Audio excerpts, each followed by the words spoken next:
Welcome back to another episode of Ukraine Echoes, your reliable source for the latest updates and in-depth analysis of the ongoing war in Ukraine. I'm your host, Connor Bendix. In this weekly recap, we'll delve into the latest developments that have unfolded during the first week of July 2024, shedding light on the intense military, political, and social dynamics shaping the war-torn country. This week has been particularly eventful, with significant military actions, diplomatic maneuvers, and personal stories of those impacted by the conflict.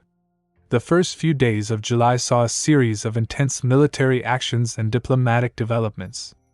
On July 3rd, Russian forces launched a devastating attack on the central Ukrainian city of Nikopol.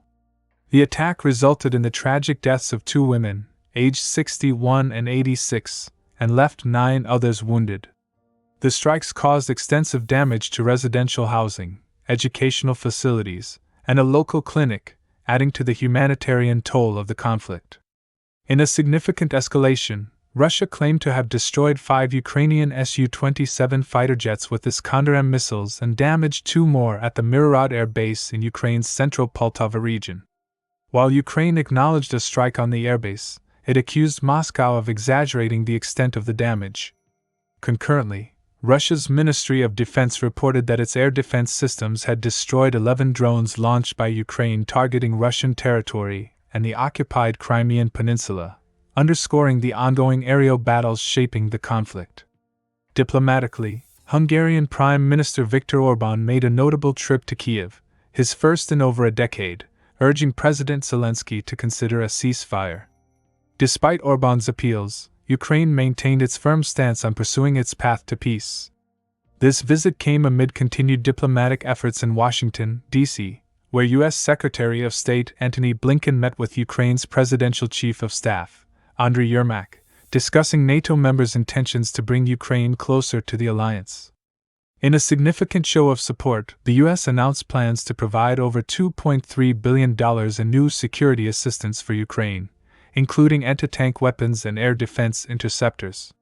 The conflict continued unabated into July 4th, with Russian forces launching a missile and drone attack on the southeastern city of Dnipro.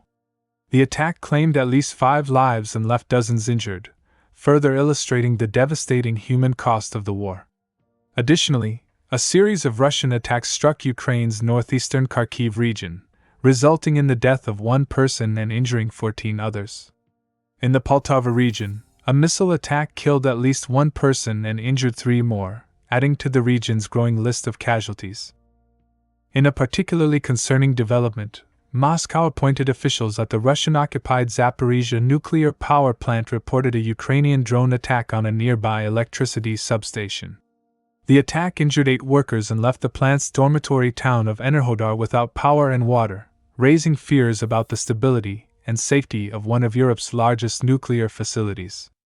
Russia's Ministry of Defense also claimed to have destroyed 2 Ukrainian sea drones targeting the Black Sea port of Novorossiysk, a key naval base and oil shipment hub.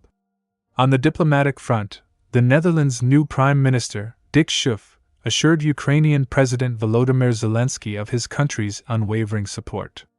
Ukrainian Foreign Minister Dmytro Kuleba engaged in discussions with his Israeli counterpart, Israel Katz, focusing on bilateral cooperation and regional threats.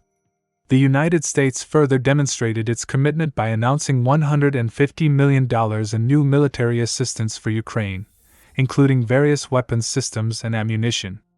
The violence showed no signs of abating on July 5th, with Russian forces conducting a series of attacks across Ukraine.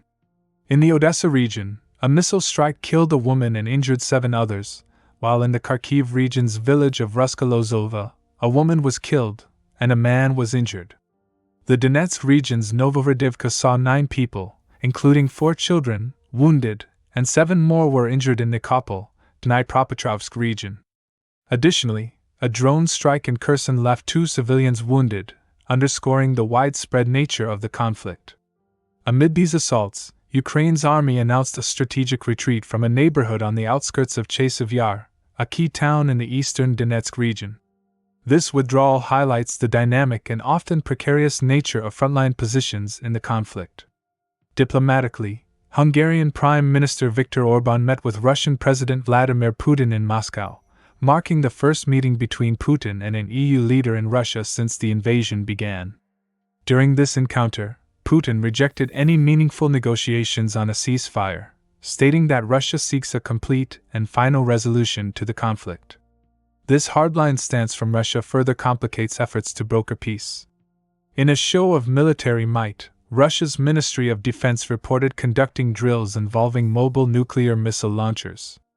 Yar's missile launcher crews practiced movement, camouflage, and deployment, demonstrating Russia's continued emphasis on maintaining and showcasing its strategic capabilities. The violence continued into July 6, with Russian attacks in the eastern Donetsk region resulting in at least 7 deaths and more than 24 injuries. Strikes on the town of Seladov killed 5 people and injured 8, while shelling in Komar claimed the life of a 32-year-old woman and wounded 20 others. A Smerch rocket attack on Ukraine killed 1 person and injured another, contributing to the week's growing toll of civilian casualties.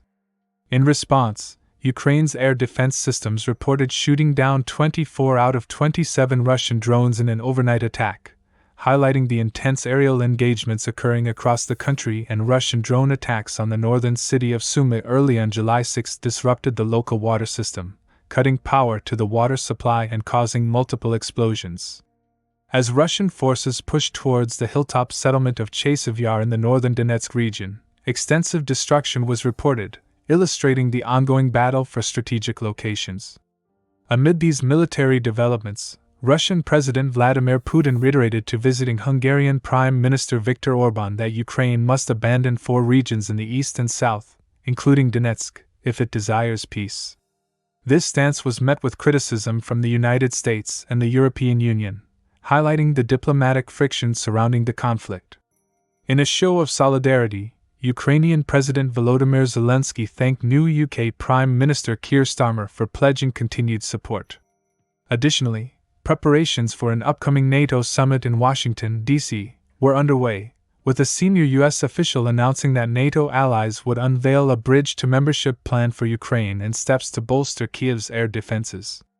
The first week of July 2024 has been a tumultuous and pivotal period in the ongoing war in Ukraine. The intensified military actions, both on the ground and in the air, coupled with significant diplomatic engagements and international support, underscore the multifaceted nature of the conflict. The human toll continues to mount, with civilians bearing the brunt of the violence, while the geopolitical stakes remain high. As we move forward, the resilience of the Ukrainian people and the strategic maneuvers of international actors will continue to shape the trajectory of this devastating war. Thank you for joining me, Connor Bendix, on this weekly recap. We strive to bring you the latest and most comprehensive updates on this critical issue. Stay informed, stay engaged, and as always, keep listening. Until next time, take care and stay safe.